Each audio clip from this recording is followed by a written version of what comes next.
Nos corbières sont dotées d'un patrimoine géologique et historique remarquable. Certains éléments de ce patrimoine, bien visibles, font l'objet d'une attention particulière.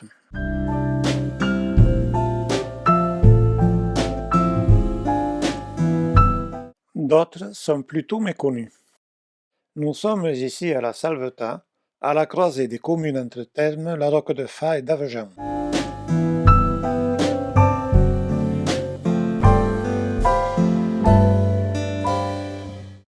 La chapelle abandonnée Sainte-Marie-Madeleine à Davejean et l'église Saint-Saturnin construite au pied du château nous rappellent l'importance de la religion lors des premiers siècles de notre ère. L'histoire de cette chapelle est étroitement liée à l'histoire du pont du Terret et du moulin du village de la Roque-de-Fa. D'après Rodrigue Tréton, en Occitanie, l'une des premières commanderies fut installée à Pecciora, près de Castelnaudary. À la suite de cela, les dons affluent et de nombreuses commanderies, templières ou hospitalières, sont créées dans toute la région. Périac-Minervois, Douzens, Sacha-Canval. La chapelle Sainte-Marie-Madeleine de la Salvetat était rattachée à la commanderie d'Albas, qui dépendait elle-même de la commanderie d'Oms. Les archevêques de Narbonne favoriseront l'implantation de nombreuses commanderies, en offrant chapelles et églises, et bien sûr, les droits sur les populations et les terres alentours. Le prévôt bénédictin de Saint-Michel de Naüse fera une donation à l'ordre de l'hôpital de Saint-Jean de Jérusalem d'Albas en 1167. La vicomtesse de Narbonne, Ermengarde, offrira le castrum d'Albas aux Templiers en 1196. C'est finalement aux alentours de 1220 qu'une commanderie hospitalière est créée à Albas. Templiers et hospitaliers sont donc présents dans toute la région. C'est grâce essentiellement à la riche documentation offerte par le Fonds de Malte déposé aux archives départementales de la Haute-Garonne à Toulouse que Claude Plat, de Féline Termenès, a pu reconstituer cette partie de l'histoire des Corbières. Le commandeur des chevaliers de Saint-Jean de Jérusalem était le co-seigneur de la Roque-de-Fa avec le roi de France. La toponymie, il y a une toponymie templière aussi. Les Templiers, c'est une chance pour nous, ont été seigneurs de La Roque, le Carcassès et Massac. Ils avaient reçu ça, ils avaient acheté tous ces biens à Olivier de Termes en 1260. Alors nous, ici, on a ce bloc-là.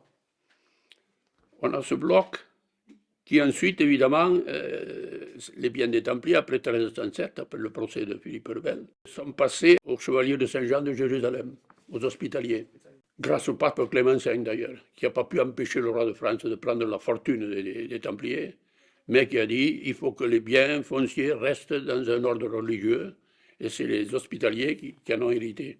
Alors la toponymie templière se réduit à peu de choses ici, ça se réduit à la Pique Rouge. La Pique Rouge, c'est un petit domaine entre Davejean et Dernier-Cueillette.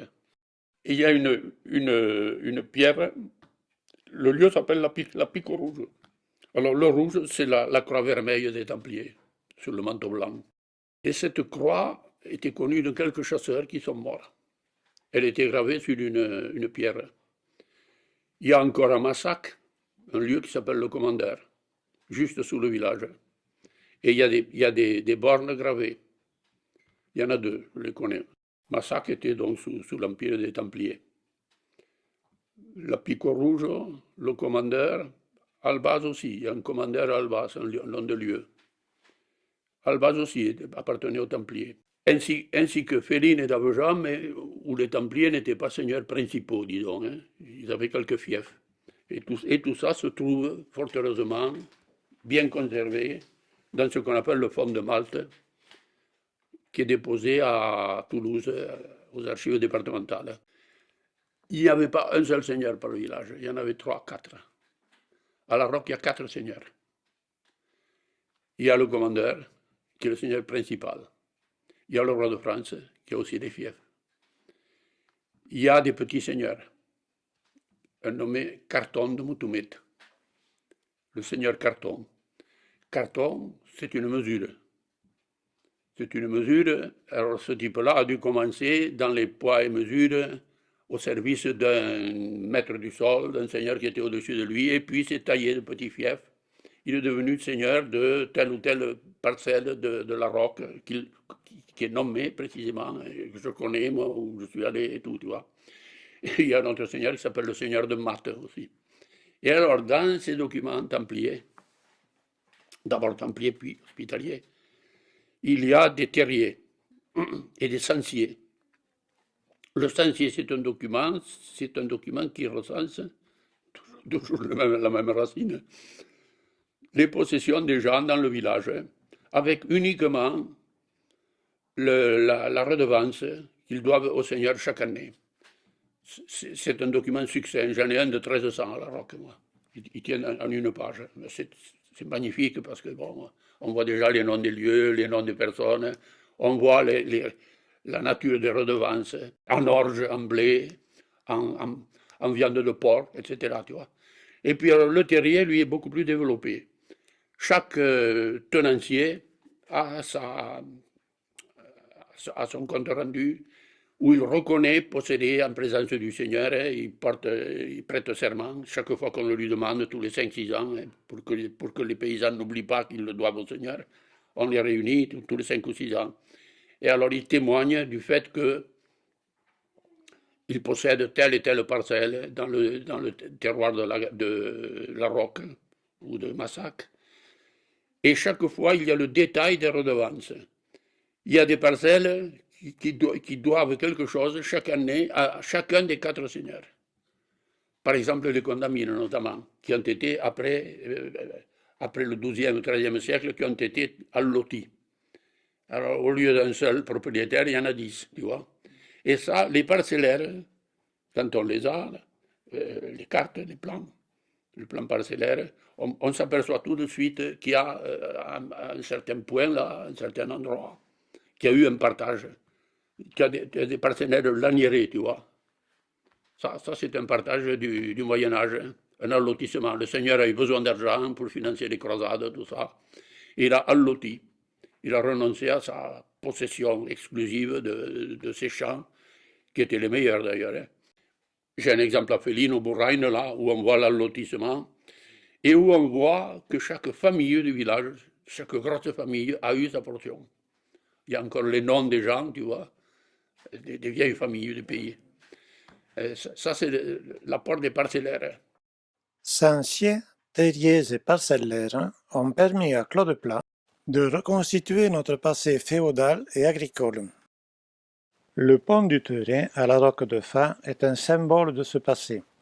Il y eut peu de ponts au Moyen Âge. Seule la classe seigneuriale pouvait en entreprendre la construction, eu égard à la lourdeur des investissements que cela impliquait et aussi à la propriété éminente du sol et de l'eau qui n'appartenait qu'au seigneur.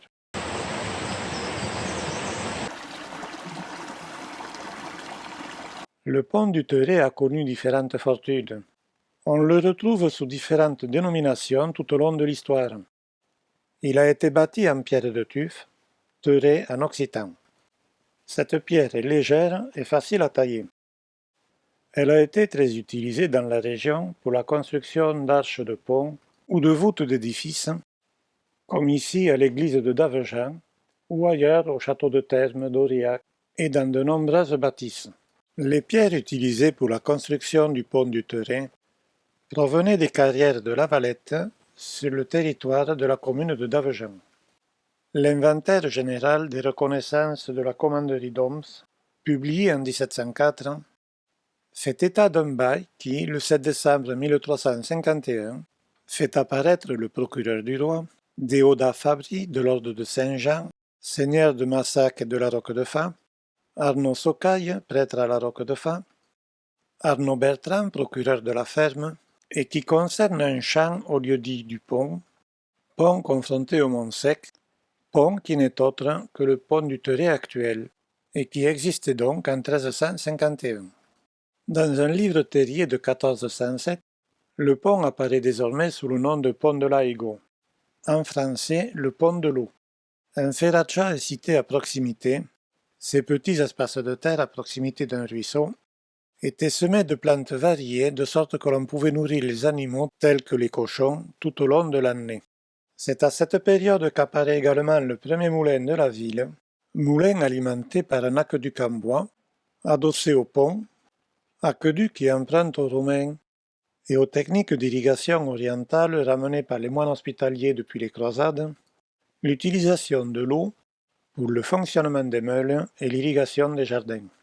Dès lors, l'histoire du pont se confond avec l'histoire des moulins de la Roque de Fa et nous permet de connaître l'histoire de la vie économique dans les Corbières du Moyen Âge à nos jours.